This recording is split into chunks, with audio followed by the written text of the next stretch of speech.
Minister, we meet again. I'm going to be directing my questions, Mr. Chair, through you to the Minister Nandasangri. Minister, if you don't know the answer, please don't put the question to someone else. I just want to hear directly from you, please. Minister, how many students does CBSA currently have working for it? At this point, I can't advise, Mr. Caputo, but I can ask. 839. I'll answer the question for you. Well, as of today, I'm not so sure you could be that accurate, Mr. Caputo. I think I would ask the President to maybe offer. Well, that number came from the union, 839 in 2024. I trust the union. The question you Minister, posed, if I'm correct, is this is my time, Sorry, Minister. I'm asking you questions. So I'll ask both of you just to make sure that we don't overlap in our comments and questions. Minister, 18.96 in 2024-2025 at Trudeau Airport. These are students who are meeting people at the point of entry, deciding whether they are letting in a terrorist or deciding whether the person they are letting in with has drugs. Are you okay with a student with 3 weeks training, one of which is for use of force, evaluating such important matters at the border?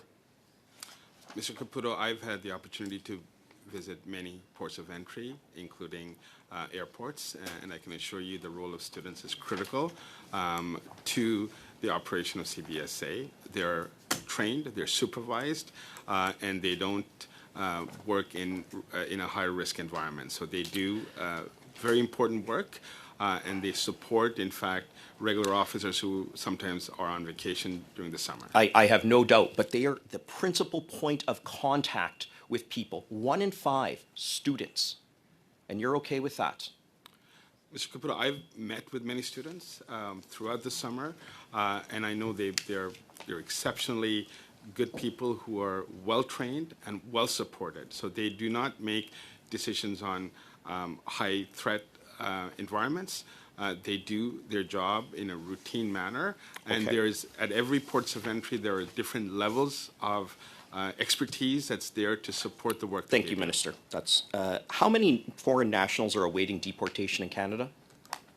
Mr. Caputo, I can get back to you, or I can ask Mr. Gorman to advise. Why don't we actually refer to Mr. McCrory, VP for Canada Border Services Agency. According to Blacklocks, he said 30,000 foreigners awaiting deportation. Number one, that number is shocking. More shocking is that you don't know it. Where are those 30,000 people? Mr. Caputo, I'm not here for a spelling bee. Okay, let me be very clear. Okay, so if your intention here is to Minister, you're the minister. I will stops with you, Minister. Point of Buck order. stops with you, Minister. All right, that's point of order. What is it? Mr. MP Assassi? C'est la deuxième fois que ça arrive, que ça se produit. It's the second time this happens, that the two are speaking at the same time, and we can't understand anything, and I think it's difficult for the interpreters as well. It would really be important that one person speak at a time. Good interpretation, and there's a responsibility of everyone, including, if I may suggest, the staff and the Minister and the Secretary of State. Minister, a spelling bee? You equate 30,000 lost deportations to a spelling bee? I'm going to ask you again. Do you know where they are? Yes or no? There are, these people are going through a system of enforcement and removals, and I can tell you categorically that this year we're on target to remove over 20,000 individuals who are awaiting deportation removals, and next year we hope to enhance that. But Last Minister, year we had over 18,000 I'm going to reclaim my time. Mr. Caputo, I'm sorry to interrupt. I get to I'm going to reclaim my time here, Minister. With all due respect, Chair. I've asked a very concise question and I didn't get a concise answer. Minister, you do not know where these people are. In fact, the CBSA says... Point of order, Mr. Chair. I have been attending committee meetings for over 10 years. Generally in these meetings, ministers do arrive with their officials in the event that they want to provide additional details. I don't quite understand why Mr. Caputo right off the bat said that the minister isn't allowed to consult with them to provide further details. That is the norm around here. That is the procedure around here. And I would ask Mr. Caputo to provide the minister the opportunity, if need be, to consult with his officials who have taken the time to be here with us today. Thank you. On that same point of order, first of all, not a point of order. The standing orders don't tell us that we have to ask our questions in a certain way. I will ask my questions on behalf of Canadians, not according to how the Liberals think I should. Where are the how about this, Minister? You won't tell us where 30,000 people are. How many of them are lost? How many do you not know where they are? Just a number.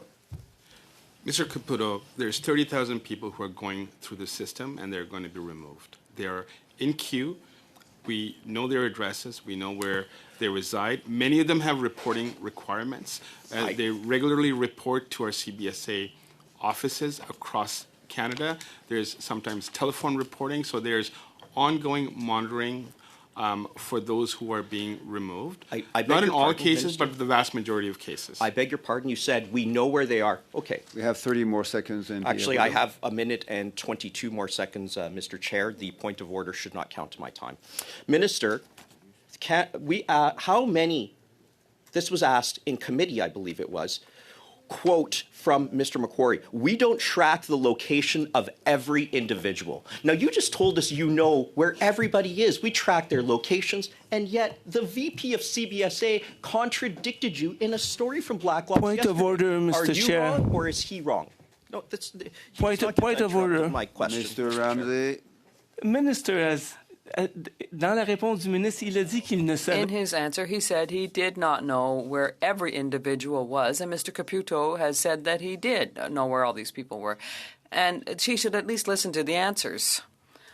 Well, none of these are points of order, and we're talking about relevant information, but we cannot allow the exchange between the minister and Mr. Caputo to be interrupted endlessly. So I think everyone's understood. We expect that the conversation will be fluid. And I'm telling Mr. Caputo that we are effectively going to give him 30 more seconds, given the interruptions. But in future, we will take time away because points of order are not part of the exchange. Points of order when we are talking about how the minister says we know where everybody is of the 30,000, and a vice president for CBSA in direct contradiction, quote, we don't track the location of every individual, end quote. Minister, are you right that you know where they are, or is the VP right? I see you just got a note there, so which is it? Mr. Caputo, we have addresses for individuals who are in the removal queue. So you're telling us you are confident you know where those 30,000 people are? Not every single one of them, but I believe we have. What number? What percent? Well, Mr. Caputo, if you want the correct answer, I would invite you You're to the ask minister. Mr. Mr. Gorman. Caputo, You're I'm citing sorry. me, No, we'll have to Minister. stop The buck stops the with you, time is Minister. up anyway. Mr. Chair, if I may, we're here to provide concrete well- answers to legitimate questions that both the opposition and Understood, Mr. Alessandri, but time is over for this particular intervention. There will be other interventions.